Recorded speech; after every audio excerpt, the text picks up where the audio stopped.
MediaTek Helio G99 নামটা শুনতে শুনতে যারা বিরক্ত হয়ে গিয়েছেন তারা এখন থেকে নতুন একটা নাম শুনবেন, সেটা হচ্ছে মিডিয়াটেক হেলিও G100 এবং এই প্রসেসরযুক্ত আমাদের হাতে আসা প্রথম ফোন হচ্ছে techno Camon 30s। Techno claim করছে এই ফোনটা এই সেগমেন্টের নাকি ক্যামেরা কিং, কারণ এটাতে 50 মেগাপিক্সেলের সনি IMX896 সেন্সর দেওয়া হয়েছে। এটাতে বেশ কিছু এআই ফিচার্স আছে, curved body, AMOLED display, 120 hertz refresh rate সহ বেশ ভালো ভালো কিছু গুড জিনিস এটাতে দেওয়া হয়েছে। বাট প্রশ্ন হচ্ছে এই ফোনটা যে প্রাইসে লঞ্চ হয়েছে সেই প্রাইসে আদৌ কি এটা রিজনেবল কিনা এবং আপনার কিনা উচিত কিনা সেটাই আমরা আজকের এই পুরো ভিডিওতে বিশ্লেষণ করব। সো চলুন আমরা প্রথমে কথা বলি এটা ডিজাইন অ্যান্ড বিল্ড কোয়ালিটি নিয়ে। টেকনো ক্যামন সিরিজের আগেও যে গোটা ফোন লঞ্চ হয়েছে এবং এবারও যে এই ফোনটা আমাদের হাতে এসছে, এটা ডিজাইন এবং বিল্ড কোয়ালিটি নিয়ে কমপ্লেন করার মতো কোনো জায়গা নাই। প্রথমত এটা খুবই লাইট ওয়েট এবং স্লিম একটা ফোন, এটা ডিসপ্লেটাও কার্ভড আর পেছনের দিকের বডিটাও কার্ভড, যার ফলে খুবই স্লিক এবং হালকা একটা ফিল আপনাকে দেবে, হাতে নিলেই একটা অন্যরকম ভালো লাগা কাজ করে। এবং এই কার্ভ ডিসপ্লে নিয়ে আমি অন্ততপক্ষে একটু বেশি বদার ছিলাম যে এটাতে প্রোটেকশন লাগানো যাবে কিনা, মানে প্রোটেক্টর লাগাইতে গেলে প্রবলেম হবে কিনা, কারণ অনেক সময় কার্ভ ডিসপ্লেতে প্রবলেম হয়। তো তারা বক্সের ভিতরে একটা প্রোটেক্টরও দিয়েছে এবং এটা এতটাও কার্ভ না যে আপনার হাতে মানে মিস টাচ হয়ে যাবে, ওরকম কোনো প্রবলেমও আমরা ফেস করি নাই। আর একটা ভালো ব্যাপার হচ্ছে এটাতে কর্নিং গরিলা গ্লাসের প্রোটেকশন দেওয়া হয়েছে, 5th জেনারেশনের কর্নিং গরিলা গ্লাস, সো এটাও একটা ভালো জিনিস না। পেছনের দিকটা যদি দেখেন, আমার হাতে এটার সেলেস্টিয়াল ব্ল্যাক কালার ভেরিয়েন্টটা আছে, এটার আরও 2টা কালার ভেরিয়েন্ট আছে, একটা হচ্ছে ডনিং গোল্ড আর একটা নেবিউলা ভায়োলেট। ব্ল্যাক কালারের উপরে আউটার স্পেসের যে মানে গ্যালাক্সির ডিজাইনগুলো আছে না, ওই ধরনের একটা ডিজাইন এখানে অ্যাড করা হয়েছে, যে জিনিসটা আমার কাছে ভালো লেগেছে। সার্কুলার শেপের ক্যামেরা ডায়াল এটাতে দেওয়া হয়েছে, হুইচ ইজ ইউজুয়াল।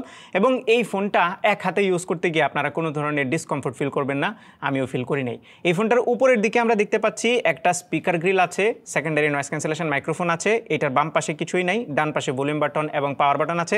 নিচের দিকে সিম card tray, primary microphone, USB-C port এবং বটম ফেসিং স্পিকার আছে। সো এটাতে স্টেরিও স্পিকার দেওয়া হয়েছে, যার ফলে মোটামুটি ভালোই সাউন্ড এটা প্রডিউস করে, স্টেরিও এক্সপিরিয়েন্স আপনারা পাবেন গেম খেলার সময় স্পেশালি। এবং এটার সাউন্ডটাতে আমার মনে হয়েছে একটু মাফলনেস আছে, এছাড়া মোটামুটি লাউড ছিল এটার সাউন্ড। নাও ডিসপ্লেটা হচ্ছে 6.78 ইঞ্চ অ্যামোলেড ডিসপ্লে, এটা 120 হার্জ রিফ্রেশ রেটের, ফুল এইচডি প্লাস রেজুলেশনের। এই ডিসপ্লেটা নিয়ে আমার তেমন কোনো কমপ্লেন নেই, খুবই স্মুথ একটা ডিসপ্লে, কার্ভড হওয়ার ফলে পুরো একটা মানে এস্থেটিক এক্সপিরিয়েন্স আপনারা পাবেন। বেজেল তো একদমই নেই, টাচ রেসপন্স খুব ভালো ছিল এবং এই ডিসপ্লেটাতে টেকনো ক্লেম করছে 1300 নিট পর্যন্ত পিক ব্রাইটনেস পাওয়া যাবে। ওয়েল আমরা আউটডোরে ইউজ করে দেখেছি, ব্রাইটনেস নিয়ে কোনো সমস্যা আমরা ফেস করি নাই। উপরের দিকের ক্যামেরা কাটআউটটাও ছোটো, সো কন্টেন্ট দেখার সময় খুবই ভালো একটা এক্সপিরিয়েন্স এই ডিসপ্লে থেকে পাবেন।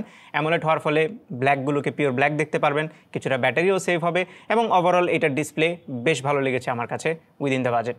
এছাড়া এই ডিসপ্লেতে ইন ডিসপ্লে ফিঙ্গারপ্রিন্ট স্ক্যানার আছে, যেটার পজিশনটা একটু নিচের দিকে, বাট রিচ করতে পারলে বেশ ফাস্ট এবং অ্যাকুরেটলি কাজ করছিল প্রতিবারই। বাহ্যিক দিক তো দেখলাম, এবার একটু ফোনের ইন্টারনালস নিয়ে কথা বলি, মানে পারফরমেন্স। সো এই ফোনটা বাংলাদেশের বাজারে 8/256 GB ভেরিয়েন্টে লঞ্চ হয়েছে 29,999 টাকা, মানে 30,000 টাকায়। এবং এটাতে যে প্রসেসর দেওয়া হয়েছে শুরুতেই বললাম, মিডিয়াটেকের হেলিও G100। G99 থেকে G100 যেমন একমাত্র ইমপ্রুভড, এটার ইমপ্রুভমেন্ট ওইরকমই বলতে পারেন, 1% বলতে পারেন। কারণ হচ্ছে মিডিয়াটেক হেলিও G99-এ যেই সিপিইউ এবং জিপিইউ ইউজ করা হয়েছে, G100-এও সেম সিপিইউ জিপিইউ ইউজ করা হয়েছে। নোটেবল ইমপ্রুভমেন্টের কথা যদি বলেন, তাহলে কেবলমাত্র নেটওয়ার্ক রিসেপশনে একটু ইমপ্রুভমেন্ট এসছে, লাইক নেটওয়ার্ক যদি চলে যায়, এরপরে যখন আপনি আবার নেটওয়ার্ক যেই জায়গায় আছে ওখানে যান, তাহলে এই যে সুইচিংটা এটা খুব দ্রুত হবে।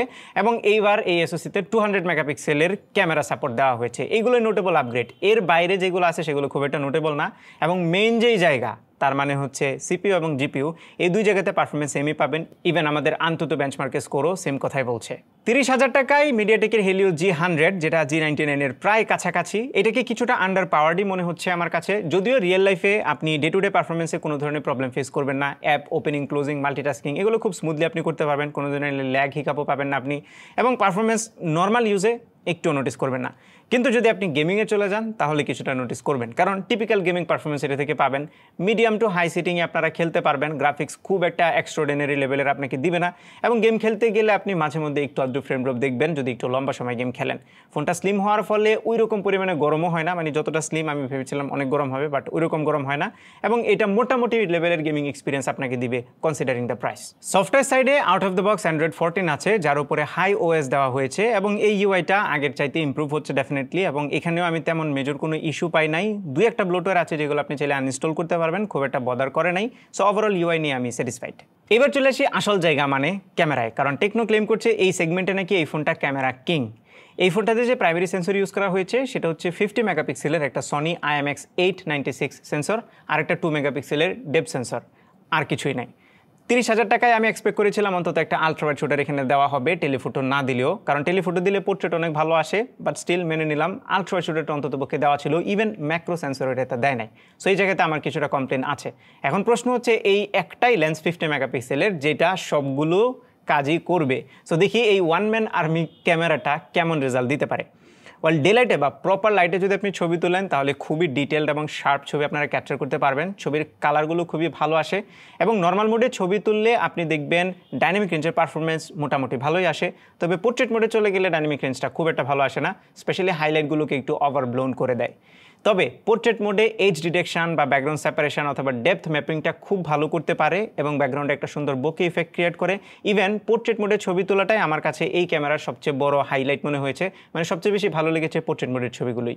আর এই ক্যামেরাতে 100 মেগাপিক্সেলের একটা মোড আছে যেটা অ্যানাবল করলে কিছুটা ডিজিটাল ডিটেল বা শার্পনেস অ্যাড করার চেষ্টা করে ছবিতে। ছবির সাইজ অনেক বড় হয়, সো একটু বেশি জুম করতে পারবেন, বাট সেটা তেমন নোটিসেবল না। সাইড বাই সাইড রাখলে আপনি জুম না করে বুঝতে পারবেন না যে কোনো ডিফারেন্স আছে। লো লাইটের ছবিও আমার কাছে বেশ ভালো লেগেছে এটার, কারণ এটাতে ওএস থাকার ফলে লো লাইট আপনাকে খুব স্টেবল হাতে ছবি তুলতে হবে না, এটা একটা ভালো জিনিস। আর ছবিতে তুলনামূলক কম নয়েজ দেখেছি, ডিটেল যদিও ডে লাইটের মতো এত বেশি না, কমে যাবে এটাই স্বাভাবিক, বাট এই প্রাইসে চালিয়ে নেওয়ার মতো, মানে চালিয়ে নেওয়ার মতো না, মোটামুটি ভালোই ছবি এটা ক্যাপচার করতে পারে লো লাইটে।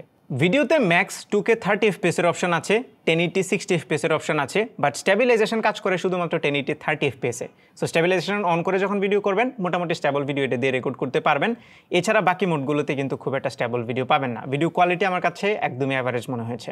আর সামনের 13 মেগাপিক্সেলের ক্যামেরাটা রিয়ার ক্যামেরার মতো অত ভালো না হলেও এটা দিয়ে বেশ ডিটেইলড এবং শার্প ছবি ক্যাপচার করতে পারবেন। ফেসের যে টোনটা আছে, ফেস টোনটা, সেটা খুব ভালোভাবে ডিটেক্ট করতে পারে এটা। সোশ্যাল মিডিয়াতে শেয়ারেবল পিকচার আপনারা ক্লিক করতে পারবেন এটা দিয়ে। ইভেন পোর্ট্রেট মোডে যে সেলফিগুলো তুলবেন সেগুলো পেছনের ক্যামেরার মতো খুবই ক্রিস্পি লাগে দেখতে। বাই দ্য ওয়ে, এটার যে পোর্ট্রেট মোড আছে সেখানে কিছুটা এআই ইউজ করা হয়েছে, এআই পাওয়ার ইউজ করে ছবিকে আরেকটু বেটার করার চেষ্টা করা হয়েছে। যদিও এখানে একটা এআই মোড আছে, এআই জিসি পোর্ট্রেট নামের, সেটা খুব একটা কাজ করে না। এটা আগের টেকনোর যে কেমন সিরিজের ফোন আছে সেগুলোতেও আমরা বলেছি, এটাতেও সেম, খুব একটা ভালো কাজ করে না। এবার চলে আসি ব্যাটারিতে। ফোনটা বেশ স্লিম এবং লাইট ওয়েট হওয়া সত্ত্বেও এটাতে 5000 mAh সেল দেওয়া হয়েছে, যেটা ইজিলি আপনাকে 1 থেকে 1.5 দিনের মতো ব্যাকআপ দিবে আপনি যদি একটু লাইট ইউজ করেন। আর যদি হেভি ইউজ করেন তারপরেও পুরো দিন আপনি পার করতে পারবেন। ভালো ব্যাপার হচ্ছে বক্সের ভিতরে 33 ওয়াটের একটা ফাস্ট চার্জার আছে, সো ফোনটা বেশ ফাস্ট চার্জও হয়ে যাবে। এর বাইরে এই ফোনটাতে IP54 grade dust and water resistance আছে, বেশ কিছু এআই ফিচার আছে এটাতে, এবং এটা যে স্পিকার আছে সেখানে ডলবি অ্যাটমসের সাপোর্টও থাকছে। এটাতে দরকারি সব ধরনের সেন্সর আছে, নেটওয়ার্ক রিসেপশন, কল কোয়ালিটি সবই ঠিকঠাক ছিল। ফাইনালি যদি কনক্লুড করি তাহলে 30,000 টাকায় it's a good package. Just একটা জায়গাতে আমার কমপ্লেন, সেটা হচ্ছে ক্যামেরাটা ভালো, কিন্তু সাথে একটা আলট্রাওয়াইড শুটার কিংবা টেলিফোটো লেন্স যদি ইনক্লুড করে দেওয়া হতো তাহলে এটাকে ট্রুলি এই সেগমেন্টের ক্যামেরা কিং না বলা গেলেও one of the best cameras বলা যেত। এই ছিল আমাদের আজকের ভিডিও। আশা করি ভিডিওটা আপনাদের ভালো লেগেছে। যদি ভালো লেগে থাকে তাহলে ভিডিওতে একটা লাইক দেবেন, কমেন্ট করে জানাবেন কেমন লাগলো। আপনার ফ্রেন্ডদের সাথে শেয়ার করতে একদমই ভুলবেন না। আমাদের পেজে ফলো এবং চ্যানেলে সাবস্ক্রাইব তো মাস্ট। দেখা হবে পরবর্তী ভিডিওতে। Till then take care. আসসালামু আলাইকুম।